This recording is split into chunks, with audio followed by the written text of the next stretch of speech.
अगले 48 घंटों में बीएमसी चुनाव के लिए प्रचार खत्म होने वाले हैं। ऐसे में कल ठाकरे भाइयों की सभा और उसके अलावा अनेक राजनीतिक मुद्दों पर बात करने के लिए हमारे साथ कांग्रेस के वरिष्ठ नेता और विधायक असलम शेख हैं।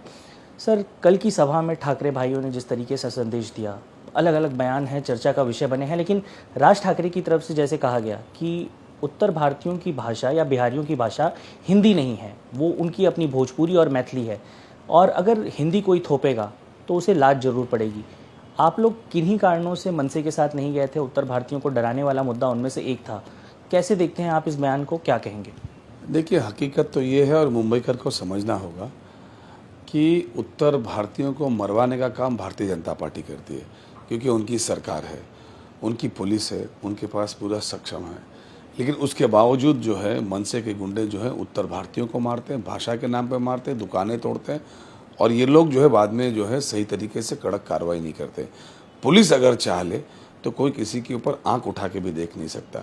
हकीकत यह है और मुंबई की जनता को ये समझना होगा कि एक मरवाता है और एक बचाने का ढोंग करता है, और असली मुद्दे जो मुंबई करके हैं उससे जो है दिशा भटकाने की बातें होती है। कल की सभा में उद्धव ठाकरे का भी बयान आया है। उन्होंने कहा कि एक बार चेक करना ज़रूरी है कि देवेंद्र फडणवीस हिंदू हैं या नहीं।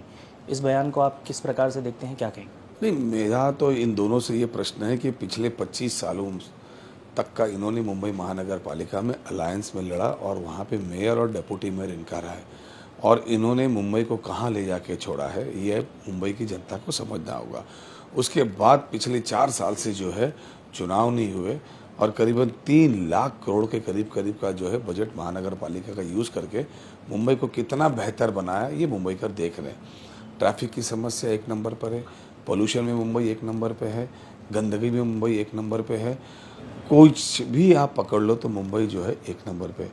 अब सवाल ये है कि मुंबई कर यही तमाशा देखेगी या कामों पे भी बात होगी, या कामों को देख के ही किसी को चुनने का काम करेगी।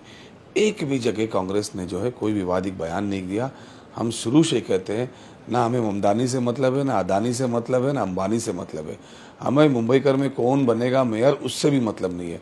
मुंबई का मेयर वो बने जो मुंबई की जो सारी समस्या मैंने गिनवाया हूँ उस पर काम करे और लोगों को जो है तकलीफ से बाहर निकाले। असलम जी, आपने बात की ममदानी की और बाकी सारी चीज़ों की, लेकिन इस पूरे चुनाव में अगर देखा जाए, पूरा का पूरा चुनाव भी हिंदू मुस्लिम विवाद के बीच में सिमट कर रह गया है। क्षेत्रीय चुनाव है, नगर पालिका का चुनाव है, लोगों के काम पर बात होनी चाहिए, बात हो रही है हिंदू मुस्लिम पर। क्या कहेंगे? नहीं, ममदानी एबल था, और जो भारतीय जनता पार्टी यहाँ पे कह रही है, कोई ट्रंप ने कहा था कि ये रेसिस्ट है, ये है, वो है, लोगों ने उसकी बातों को सुना और उसको अपनाया। मैं फिर एक बार कहता हूँ, उस ममदानी से इस मुंबई शहर का क्या लेना देना? अगर वहाँ जाना भी है तो 18-18 घंटा लगेगा। आज ये कामों की बात क्यों नहीं करते कि मुंबई शहर में ये क्या मुंबई वालों को देंगे, मुंबई वालों की तकलीफें कैसे ठीक करेंगे, मुंबई जो पोल्यूशन का हब बना हुआ है देश का 1 नंबर पे, उसको कैसे बचाएंगे, मुंबई की ट्रैफिक से कैसे बचाएंगे, मुंबई का फुटपाथ ये कैसा क्लियर करेंगे, मुंबई में 10,000 से ज़्यादा गाड़ियां सड़क पर खटारा पड़ी हुई है, उसको कैसे बाहर निकालेंगे। मुंबई की मार्केट खस्ता हालत में, कोई भी एक मार्केट में आप कदम नहीं रख सकते। आप इंटरनेशनल कहीं भी चले जाओ तो मार्केट इतना खूबसूरत होता है कि आदमी घंटों वहाँ जो है शॉपिंग करता है। आप अगर हॉस्पिटलाइज का देखें, हॉस्पिटल की परिस्थिति ये है कि आदमी पेशेंट जो ऊपर भी सोया है नीचे भी सोया है, और उसके बाद उनको दवाइयाँ नहीं मिल रही है। और नए अस्पताल जो बन रहे हैं, भारतीय जनता पार्टी ये लोग जो है उसको पीपीपी के तहत जो है वो प्राइवेटाइजेशन का काम कर रहे हैं।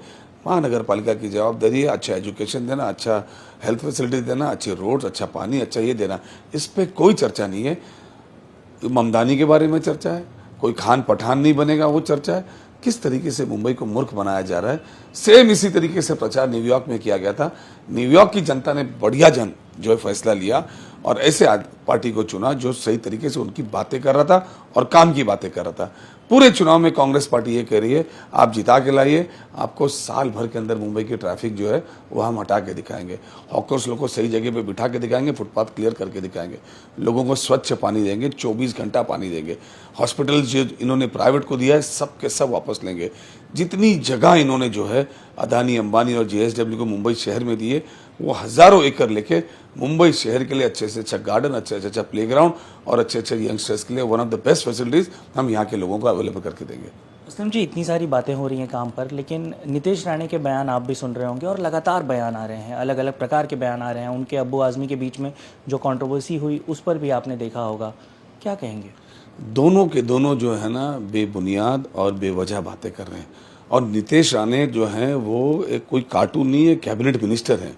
उनको कामों की बात करना चाहिए कि उन्होंने अपने खातों में क्या किया, उन्होंने अपने कॉन्स्टिट्यूंसी के लिए क्या किया, वो मुंबई के लिए क्या करेंगे, वो देश के लिए क्या करेंगे। आज हमारा मच्छीमार जो है ना भूखा मर रहा है, जो खाता उनके पास है।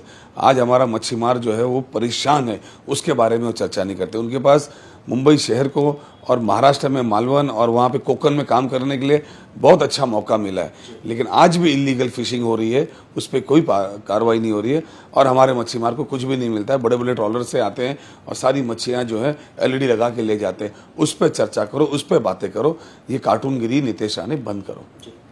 असलम जी, ठाकरे भाई कह रहे हैं कि एक हो जाओ वरना मराठी अस्मिता खतरे में है। महायुति कह रही है एक हो जाओ वरना कोई मुसलमान यहाँ का मेयर बन जाएगा, हिंदू खतरे में है।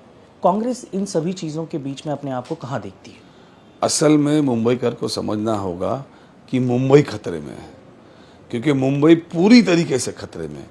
क्योंकि आप देखो, आपके बच्चों को जो ना साफ हवा नहीं मिल रही है, आपके बच्चों को खेलने का मैदान नहीं मिल रहा, लेकिन मैदान अदानी, अंबानी और JSW को जा रहे हैं। आपके बच्चे को जो ना सही तरीके से हेल्थ फैसिलिटीज़ नहीं मिल रही है, क्योंकि ये सारे हॉस्पिटल से प्राइवेटाइजेशन होने जा रहे हैं।